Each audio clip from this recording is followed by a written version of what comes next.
First, we got Novablast, then came the Superblast, and now ASICS is going mega. This is the ASICS Megablast with 45 millimeters of aTPU stack height. And it's time to take it for a run.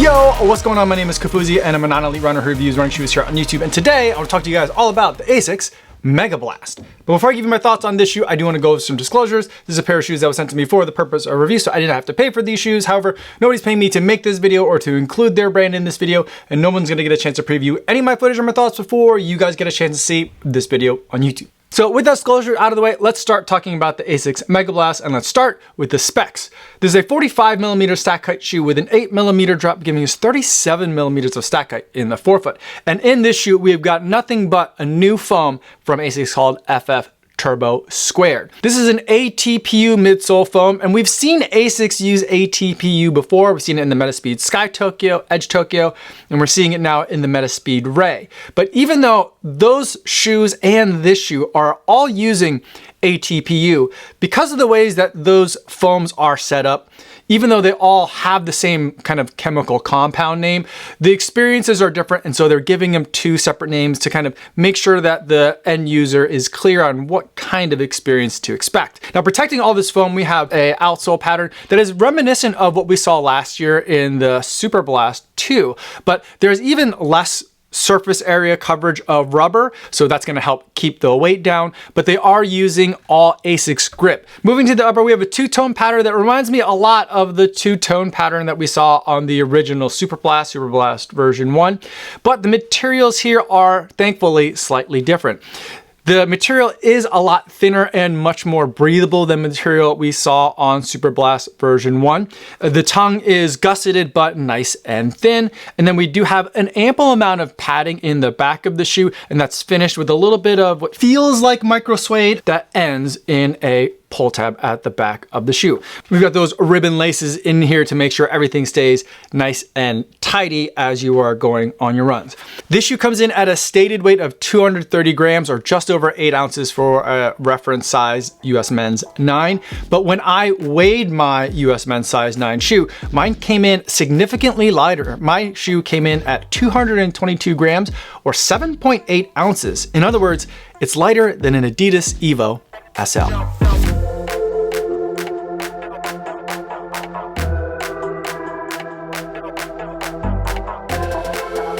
Now that we talked about what this shoe is like on paper, let's talk about what it's like on the road.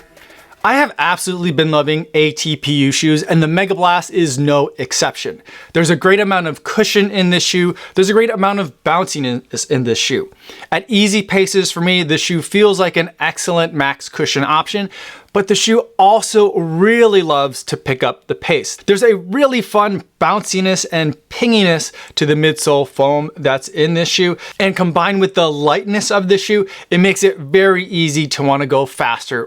I took this shoe for some strides, and it's really fun to turn over legs very quickly in this shoe, even though it doesn't have a plate, and even though it does have a really tall stack height. The more that you're pushing into the foam, the more that it gives back. And the response time is very quick. The shoe compresses and decompresses very quickly, which contributes to that snappy feeling, but you're not getting a sense of firmness that you normally associate with quick response times of foams. So you're able to get kind of the best of both worlds, where you're getting really good responsiveness, but you're not also paying the firmness tax that also tends to come with very responsive shoes. But I think that the shoe, because of its size, it still is a very tall shoe. And because it doesn't have a plate, or it's not really set up for racing, I think where it kind of naturally lands for me in terms of how I'm using the shoe is that when I have a longer run, when I'm gonna be on my feet for a longer time and I want a little bit more cushion, that's when I'm gonna be thinking about the Megablast.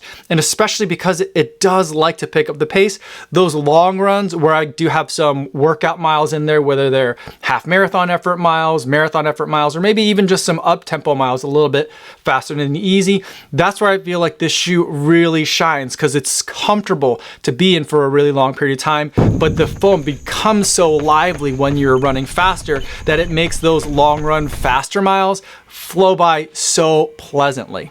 And so in a lot of ways, this shoe reminds me of the Superblast, but specifically Superblast version 1, because I found that shoe to be a little bit more peppy than it was squishy. And so with that shoe, a lot of you guys were using it because it was so big, because it was so tall, as a daily trainer / max cushion shoe. But I really felt like the way that they used the FF Turbo in Superblast version 1 made it an ideal long run shoe, something that is comfortable to be in for a long period of time, but also has some speediness into it. So if you have to pick up the pace a little bit, it's really accommodating and enjoys being moved and turning over a little bit faster. And I feel like the same thing can apply to Megablast in a lot of ways. There is a lot of comfort, but there's also a lot of speed, and because of the fact that you're using the aTPU, which is a lot of fun, but also very light. Depending on what you're looking for, you can use it a lot of different ways. I have the way that I really enjoy using it as that kind of long run shoe, but I think that can also be really comfortable for some people, but it could also be really speedy for others.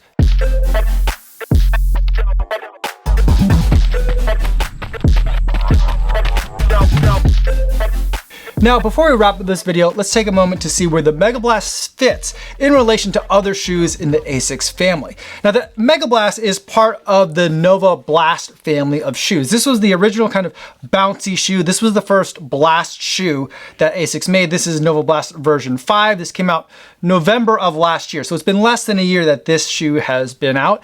And this was the original kind of like new kind of daily trainer that ASICS was making compared to some of the other, I keep calling them legacy shoes. I know that they don't like it when I call them the legacy shoes, but it was so different than the other legacy shoes that ASICS had been making, like the Cumulus, like the Nimbus. And then for a while, all we had was like the Novablast and then like Novablast Trail, which was basically the Novablast with a little bit more rubber on the outsole. And there were some special editions, but basically it was just Novablast sat in a category into itself. But then a couple of years ago, we got the Superblast, and this is Superblast version 2. This is a shoe that's using the same kind of foam, at least on the bottom layer, as the Novablast, but it uses a racing foam as the top layer, and it didn't have a plate. So it was kind of really big, like a max cushion shoe, but it had updated and upgraded materials like a racing shoe. And for me, this kind of became like the example of long run shoe that I use to measure all other long run shoes against.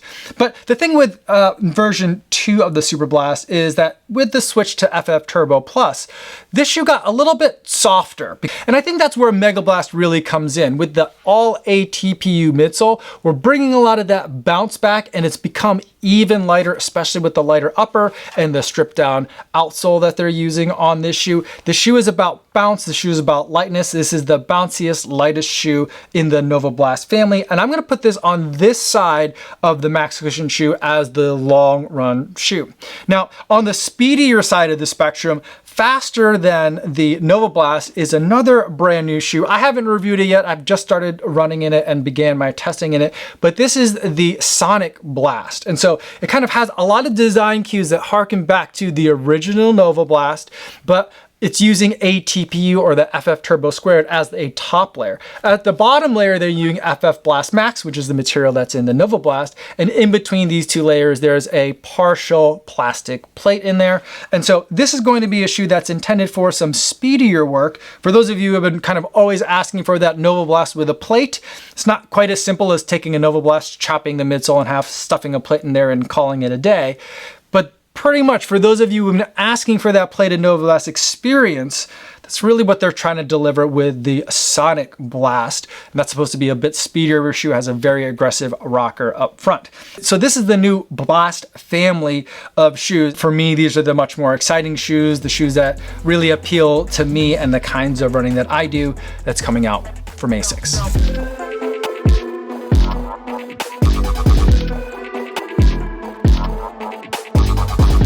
Now let's wrap up this video by going over the buying guide, and we'll also discuss some of the alternatives.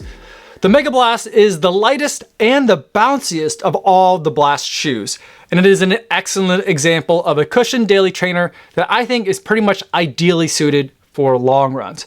So whether you're looking for a versatile all-arounder that's a lot of fun for pretty much any kind of run you can throw at it, or maybe you're looking for a racing option that prioritizes comfort a little bit more than the traditional racing options do, I can enthusiastically recommend the ASICS Megablast. That enthusiasm does come at a price though, as this shoe will be releasing soon at a retail price of $225.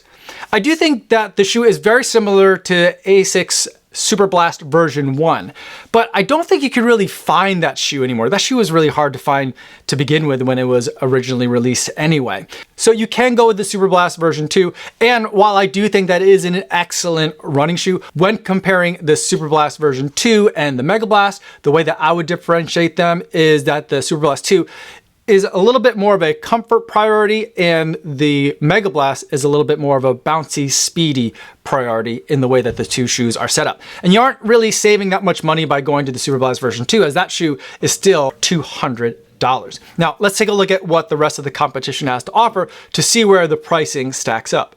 I think the first shoe that I thought about when running in the Megablast was from Brooks, and this is the Hyperion Max 3. Now, the Hyperion Max underwent a significant transformation. Both the Hyperion and the Hyperion Max changed significantly year over year from versions 2 to version 3. And this year I feel like the Hyperion Max is in that long run category. It's got a top layer of DNA gold, which is PIBA, and it does have a plastic plate. It's a very tall shoe that kind of feels like in the Max cushion category, but has a very strong rocker, and that plate and the PIBA combo up front make for a peppy and enthusiastic ride, so it fits to me in that long run category.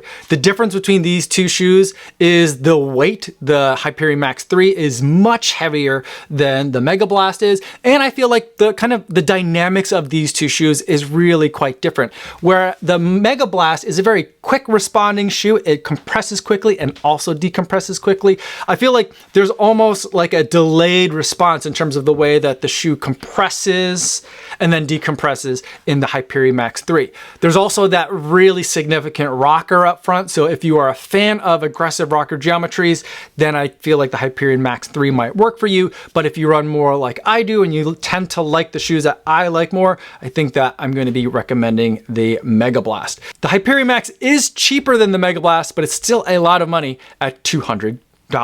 And then the next shoe that I'd like to talk about is a shoe that I typically always mention in the same breath whenever I'm talking about Superblast and this kind of, at least new to me, category of long run shoes, and that's from Nike. This is the Invincible version 3. Now I know the Vomero Plus is out there. I do have a pair on the way. I haven't been able to run in it yet. I haven't tested it yet. So let's talk about the Invincible 3. It's tall like a Max cushion shoe, but it's peppy like a tempo shoe, and it's really great for logging in a bunch of quicker miles.